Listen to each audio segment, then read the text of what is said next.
Nah, itu menarik sedikit untuk pengantar diskusi, namun kita juga tentu akan bisa berkembang dalam sharing nanti. Juga ada beberapa dosen di sini, ada Pak Rudi Romadu, ada Bu Eni, ya ada teman-teman yang lain nanti bisa berdiskusi. Nah, agar diskusi kita lebih hangat, itu kita lanjutkan kepada Pak Hasan Asyari dari sisi mendidik diplomat-diplomat ini, diplomat-diplomat muda ya, yang juga tentu tantangannya sangat luar biasa. Mungkin dari aspek kurikulumnya juga pasti, karena begitu tantangannya berubah, tentu kembali kepada kurikulumnya, mungkin ada metode pengajarannya dan juga hal lain. Nah, ini ingin kita dengar. Di sini ada sekitar 100 lebih mahasiswa atau mungkin lulusan HI ataupun dari prodi lain yang ingin mendengar nih. Mungkin juga nanti disampaikan juga semacam kebutuhan diplomasi kita seperti apa, pergeseran dari diplomasi yang sedang Indonesia hadapi atau bahkan dunia hadapi, sehingga kita harus berubah, dan kebutuhan kira-kira raw materialnya nih seperti apa. Nah, silahkan terbuka untuk kita semua, Pak Hasan. Ini sungguh baik sekali. Nanti masukan-masukannya bisa kita tangkap di prodi-prodi HI seluruh Indonesia. Silahkan Pak Hasan.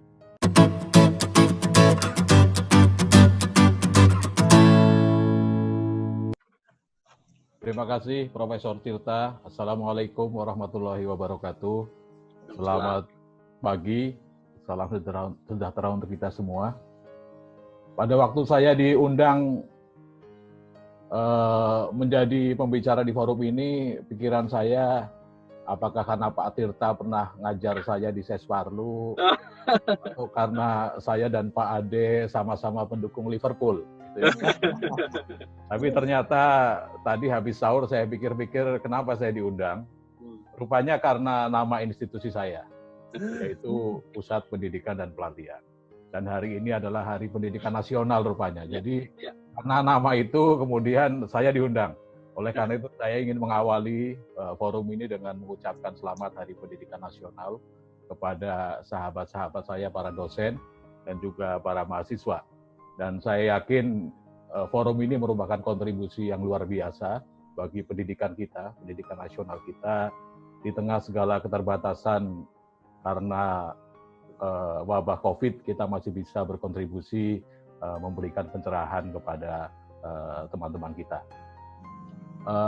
Pak Tirta dan Pak Ade, tadi sudah disampaikan secara gamblang tujuan dari kegiatan webinar kali ini. Dan mungkin saya akan lebih banyak menyoroti bagaimana Pusdiklat Kementerian Luar Negeri merespon perubahan diplomasi kontemporer pada tataran mempersiapkan diplomat. Karena kebetulan saya diserai tugas untuk menjadi kepala sekolah dinas luar negeri. Jadi ini sekolah yang singkat, hanya 6 bulan tapi namanya sekolah. Dibandingkan taman kanak-kanak pun ini masih lebih singkat lagi. Jadi yang lebih singkat lagi cuma sekolah mengemudi, di atasnya ada Sekdilo, sekolah dinas. Saya tidak ingin membahas aspek teknis, aspek operasional, akan tapi lebih share pengalaman. Sebagian sudah saya share ketika Pak Ludiro dan Pak Ade mengikuti FGD yang kami selenggarakan di Jogja tahun lalu. Rencananya kami akan mengadakan juga tahun ini, tiba-tiba ada COVID, anggaran dipangkas, ya nanti kita undang lewat webinar. Webinar ya. Ya. Mohon izin, saya akan share slide. Baik, silakan. Yang sudah saya siapkan supaya tidak bosan dengan wajah saya. Jadi kira-kira judul presentasi saya adalah penguatan diplomat Indonesia untuk menghadapi tantangan diplomasi kontemporer. Sebelumnya, agar kita nggak ngantuk sambil menghabiskan jatah sahur kita biar kuat sampai maghrib.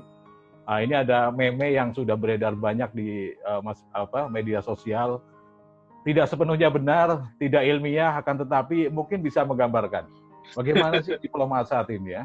Kadang-kadang teman-teman kita menganggap kita itu jalan-jalan. Karena yang kita upload di Facebook, kita upload di Instagram itu kan nuansa jalan-jalannya. Apalagi sekarang, karena nggak bisa kemana-kemana, nggak bisa kemana-mana, kita buka hard disk, kita upload foto-foto lama. Dosen-dosen kita mengira kita itu, wah ikut sidang-sidang multilateral di New York, di Jenewa, di Wina, atau di Nairobi. Ya. Kemudian lingkungan di sekitar kita membayangkan diplomat itu hanya berpesta saja. Ke sana kemari menghadiri jamuan dan sebagainya. Kemudian silakannya bos kami menganggap kami itu tidur. Ya, apalagi di work from home seperti ini. Dan para diplomat sendiri menganggap diri mereka itu Rambo. Mereka sudah bekerja keras dan sebagainya, bosnya menganggap tidur. Dan kenyataannya di gambar terakhir ternyata memang banyak sekali yang harus kita kerjakan. Ini menggambarkan diplomasi kontemporer. Ternyata pekerjaan diplomat itu luar biasa. Mulai dari pekerjaan-pekerjaan yang diketahui oleh publik, yang secara tradisional mungkin dianggap sebagai bagian dari diplomasi, sampai pekerjaan-pekerjaan administratif. Karena kita juga merupakan bagian dari ASN. Belum lagi pekerjaan-pekerjaan yang sifatnya di luar diplomasi, tapi lama-kelamaan juga menjadi bagian dari diplomasi. Nah, kalau kita lihat, itu gambaran di Meme, kemudian ini adalah gambaran yang kita hadapi di Kemlu. Bagaimana para diplomat dibentuk sehingga mereka bisa melaksanakan diplomasi. Di lajur paling kiri, sebagai gambaran buat teman-teman yang belum mengenal Kemlu secara mendalam, kita memiliki 3 sekolah. Ya, di paling bawah itu adalah Sekdilu, Sekolah Dinas Luar Negeri, tempat saya bekerja sekarang. Jadi ketika ada fresh graduate atau CPNS yang masuk sebagai calon pejabat fungsional diplomat, mereka harus mengikuti pendidikan Sekolah Dinas Luar Negeri. Apa kurikulumnya nanti akan saya ceritakan lebih jauh. Dan Sekdilu merupakan persyaratan bagi seorang calon diplomat untuk diangkat sebagai diplomat pada level pertama, yaitu attaché. Setelah attaché, kemudian naik ke sekretaris ketiga, kemudian ke sekretaris kedua. Setelah itu dia harus sekolah lagi. Sekolah lagi yang namanya Sesdilu, Sekolah Staf Dinas Luar Negeri. Ini merupakan persyaratan bagi seorang diplomat untuk bisa naik ke gelar sekretaris pertama. Jadi kalau misalnya dia nggak mau sekolah karena satu pertimbangan atau hal-hal lain, maka dia dipastikan akan mentok di gelar sekretaris kedua. Setelah lulus Sesdilu dan memenuhi syarat golongan dan juga kredit, dia bisa seorang diplomat bisa diangkat menjadi sekretaris pertama, kemudian diangkat menjadi konselor. Untuk bisa naik ke gelar berikutnya, yaitu minister konselor, mereka harus mengikuti sekolah staf dan pimpinan Kementerian Luar Negeri. Yang Pak Tirta merupakan salah satu pengajar di Sesparlu. Lulusan dari Sesparlu merupakan syarat untuk bisa diangkat sebagai minister konselor. Dan ini merupakan gelar yang praktis tertinggi yang bisa dicapai oleh diplomat karir. Bisa naik ke gelar minister dan duta besar, itu kalau menduduki jabatan, kalau minister adalah konsul jenderal atau wakil duta besar, DCM. Kalau misalnya seorang lulusan Sesparlu tidak pernah karena tidak ada tanda tangan, tidak ada garis tangan untuk bisa sampai ke konsul jenderal atau wakil duta besar, maka dia akan berhenti di minister counselor. Nah, kalau misalnya dapat sampai ke jenjang paling tinggi sebagai duta besar luar biasa dan berkuasa penuh di suatu negara, maka yang bersangkutan akan diangkat sebagai duta besar. Ini gambaran dari segi pendidikan fungsional di jabatan fungsional diplomat. Kemudian di tengah, selama kita berkarir di Kemlu, kita juga memiliki kesempatan untuk menjalani pendidikan formal lanjutan. Apakah itu S2 atau S3, baik di dalam negeri maupun di luar negeri. Dan sebagai informasi, saat ini sudah ada perjanjian antara LPDP dengan Kemlu. Setiap tahun itu Kemlu diberi jatah 50 orang pegawainya untuk mengikuti pendidikan lanjutan, baik di dalam maupun di luar negeri. Kemudian ada juga pelatihan teknis. Jadi misalnya ketika saya dari Wina, di Wina saya ngurusi perlucutan senjata nuklir dan kejahatan lintas negara. Pulang ke Jakarta tiba-tiba ditempatkan di Pusdiklat. Itu suatu mainan yang baru buat saya. Karena sebelumnya saya tidak memiliki pengalaman di bidang Pusdiklat, maka saya mengikuti berbagai pelatihan teknis untuk memperkaya wawasan saya sehingga saya dapat melakukan tugas dengan baik. Saya mengikuti pelatihan mengenai kediklatan yang diselenggarakan oleh beberapa lembaga di dalam dan di luar negeri.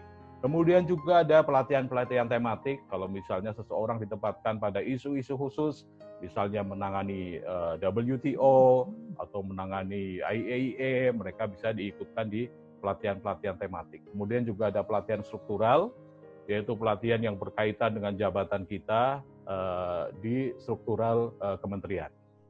Kemudian di lajur yang paling kanan, yang membentuk profesionalisme diplomat juga penugasan, baik di Kementerian Luar Negeri atau di kementerian lain. Ini penugasan di dalam negeri.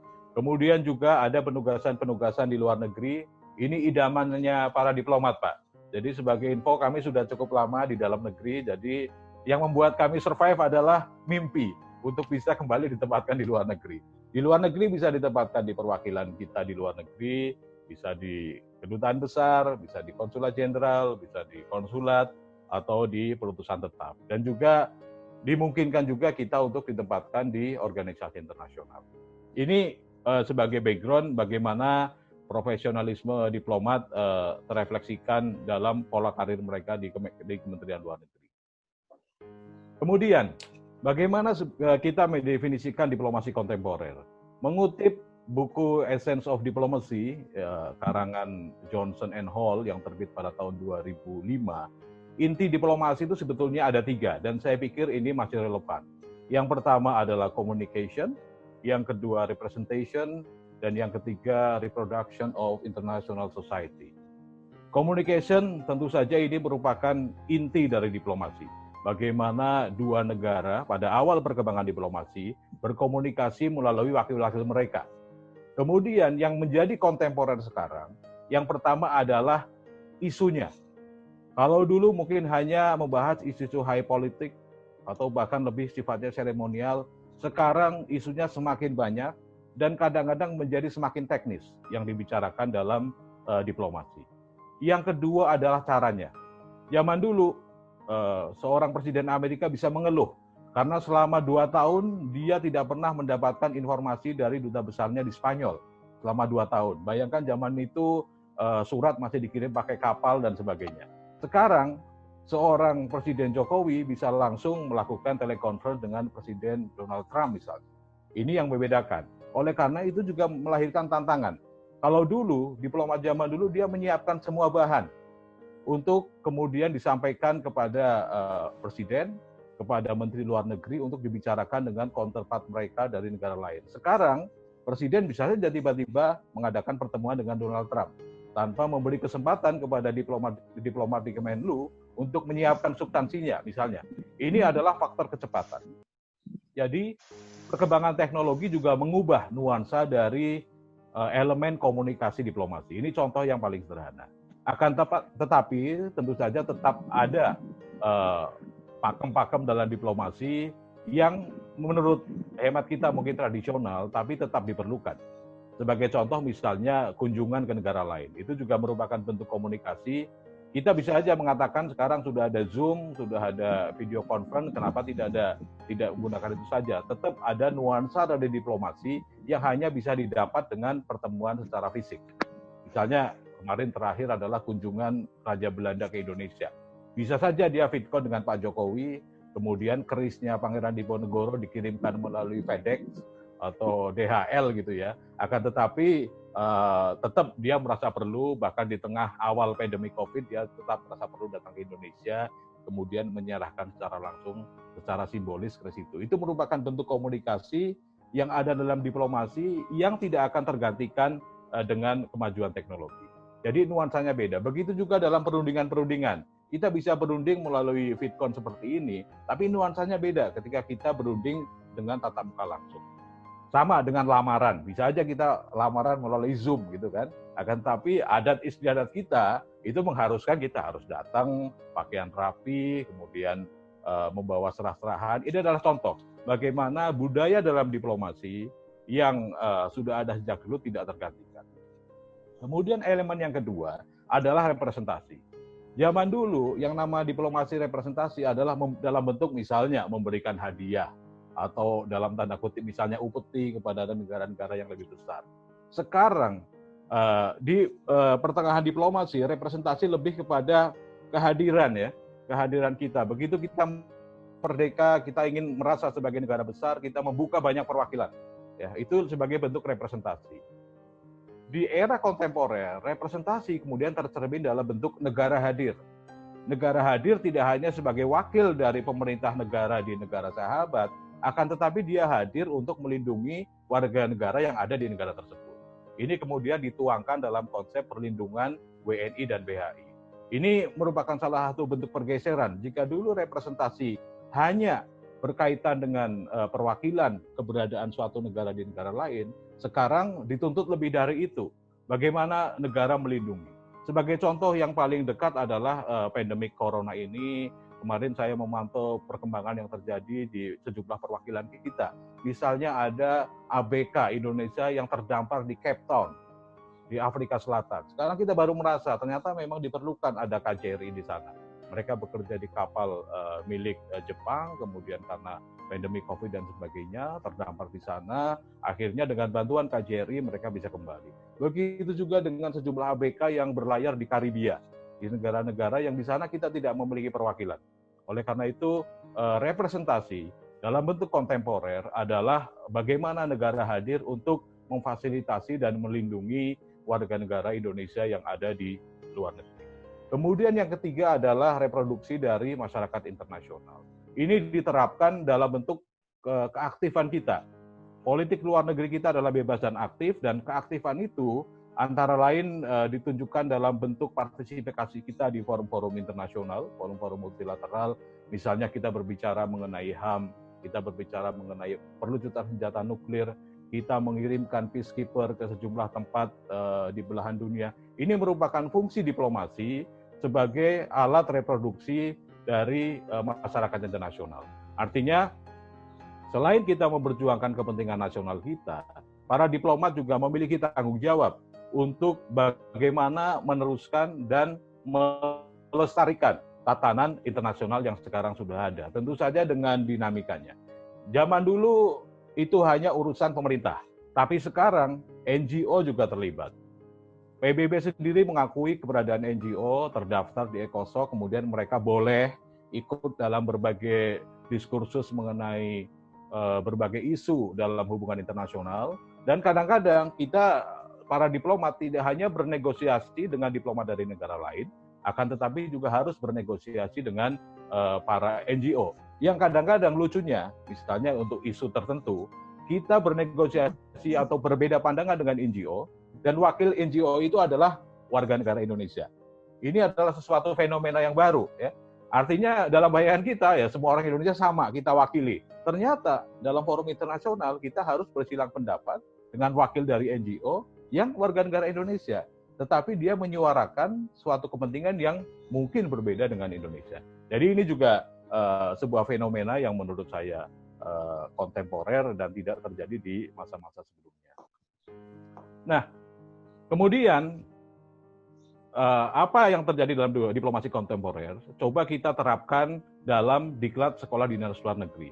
Bagaimana kita membentuk diplomat agar mereka memahami konteks besarnya. Ada 5 bubble, 5 gelembung yang coba saya angkat di sini, yang dijadikan sebagai konsideran ketika kita menyusun kurikulum diklat Sekdilu. Yang pertama adalah pada level institusi. Institusi artinya kita, Indonesia. Jadi apa kebijakan Presiden Jokowi terkait dengan politik luar negeri? Misalnya, itu kita jadikan sebagai acuan utama. Dalam hal ini, di pemerintahan periode yang kedua, beliau menekankan diplomasi ekonomi. Oleh karena itu, kemudian kita switch. Kita perbanyak materi-materi diplomasi ekonomi, kita terjemahkan pada level junior, pada level diplomat junior, apa diplomasi ekonomi? Apa peran mereka dalam diplomasi ekonomi?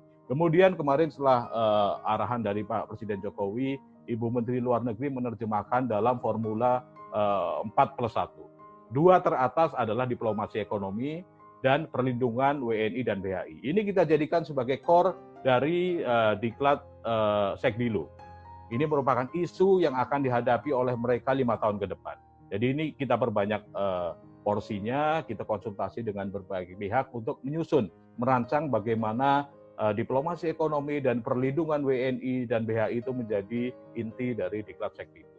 Di level institusi, kita juga melihat ada yang namanya standar kompetensi jabatan fungsional diplomat yang disusun oleh Kementerian Luar Negeri, itu juga kita jadikan acuan. Kita jadikan acuan dalam menyusun kurikulum Diklat Sekdilu. Kemudian, konsideran yang kedua adalah lingkungan domestik. Lingkungan domestik dalam arti politik domestik kita secara keseluruhan, bagaimana sekarang yang namanya ASN termasuk diplomat itu harus mengedepankan kepentingan publik, pelayanan publik, nilai-nilai ini juga kita tanamkan.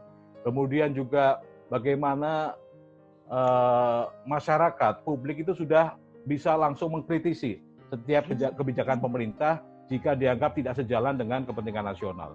Ini juga merupakan nilai-nilai yang harus kita tanamkan kepada para peserta Sekdilu, bahwa mereka sebagai pelayan publik harus menjalankan tugas dengan sebaik-baiknya, karena apapun yang mereka lakukan itu selalu diawasi oleh publik. Ini adalah contoh. Kemudian keterbukaan, efisiensi anggaran dan sebagainya juga kita ajarkan untuk membentuk profesionalisme mereka. Yang ketiga, lingkaran ketiga adalah dinamika global.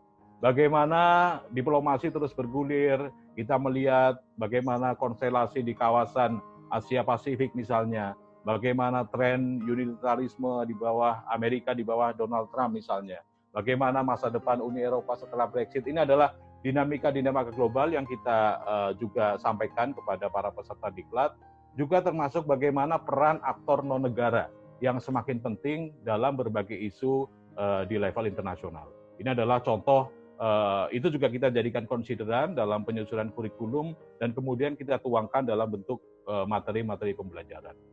Kemudian konsideran yang keempat adalah kajian keilmuan. Jadi kita juga melihat bagaimana kajian keilmuan pertama adalah terkait dengan diplomasi, hubungan internasional dan politik global.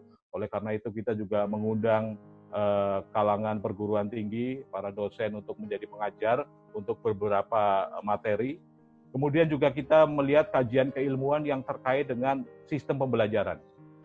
Jadi sistem pembelajaran tentu saja sangat dinamis, oleh karena itu kita juga perlu menyesuaikan bagaimana sistem pembelajaran yang paling tepat yang bisa diterapkan untuk mencapai tujuan dari diklat. Kemudian konsideran yang kelima, yang terakhir adalah peserta. Kita tahu para peserta ini generasi milenial, bahkan di 2 angkatan terakhir itu sudah masuk generasi post milenial. Sementara kepala sekolahnya itu masih masuk generasi kolonial. Oleh karena itu kita juga harus memperhatikan apa aspirasi peserta, latar belakang mereka. Saya ingin membandingkan dengan zaman saya masuk Sekdilu. Saya dari Jogja tidak tahu Kementerian Luar Negeri itu apa. Saya nggak punya apa namanya. Zaman dulu kan komunikasi belum selancar sekarang, ya.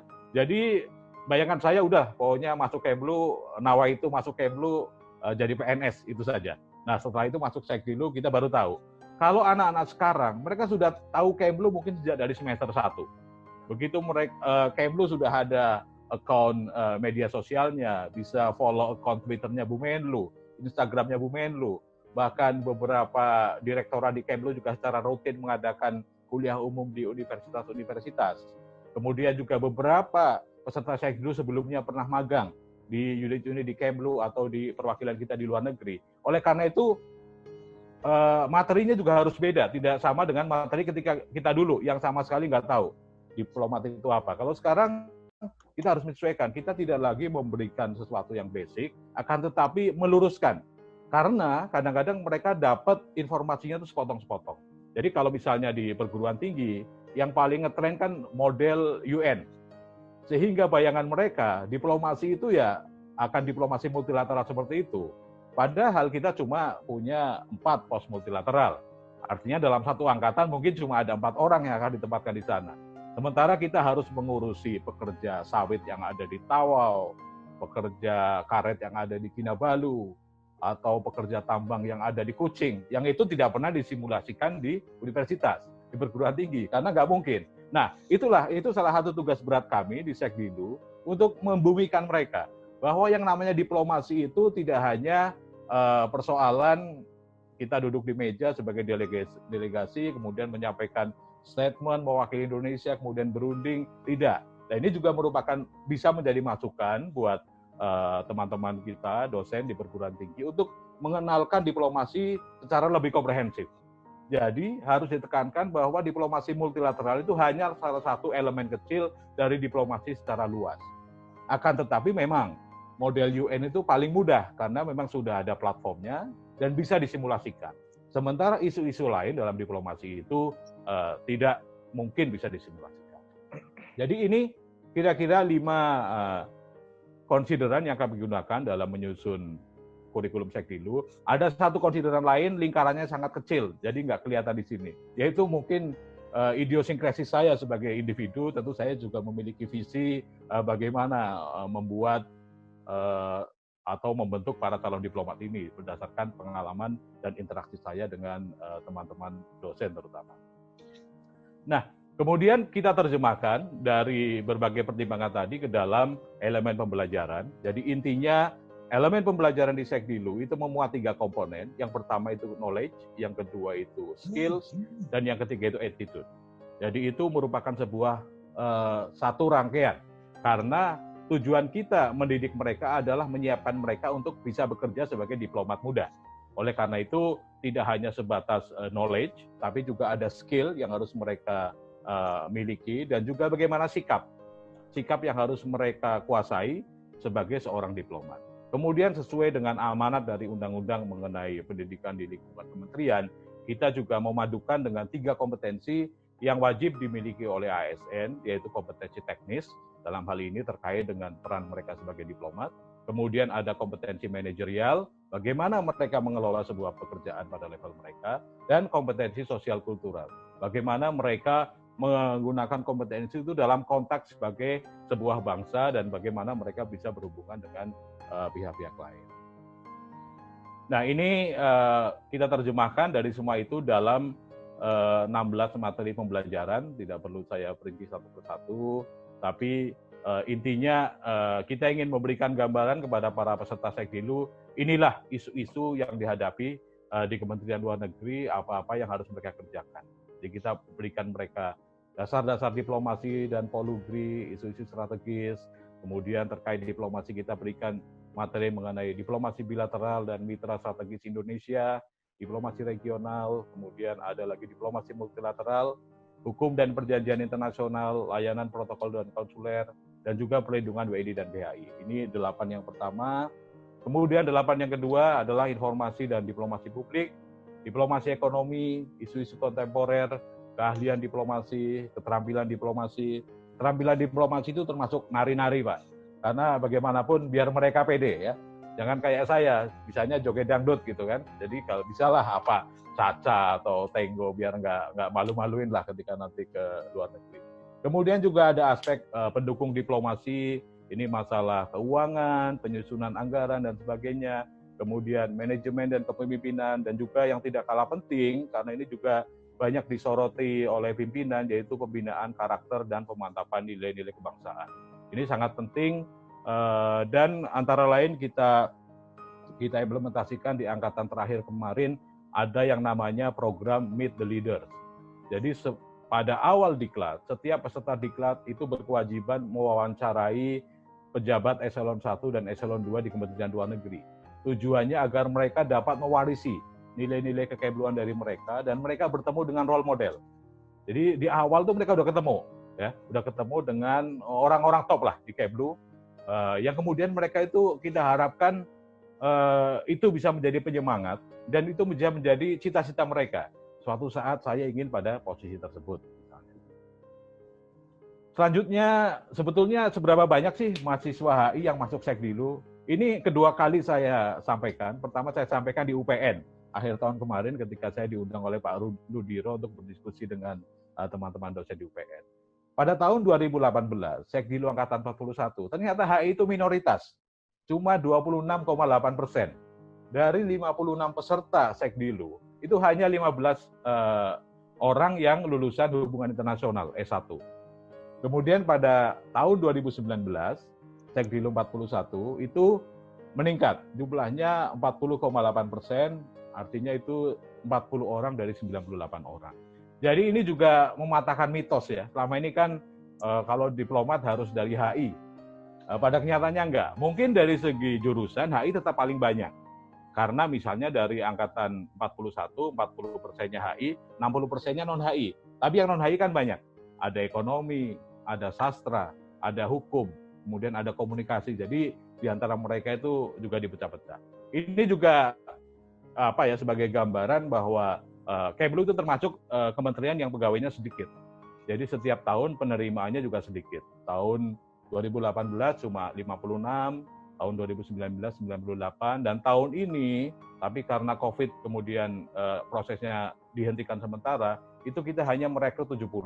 Bayangannya mungkin dari HI juga sekitar 40% dari 70 orang. Jadi ini gambaran bahwa tidak semua yang masuk ke Kementerian Luar Negeri adalah lulusan dari HI, akan tapi tetap HI itu merupakan, kalau dilihat dari segi jurusan, merupakan yang paling besar.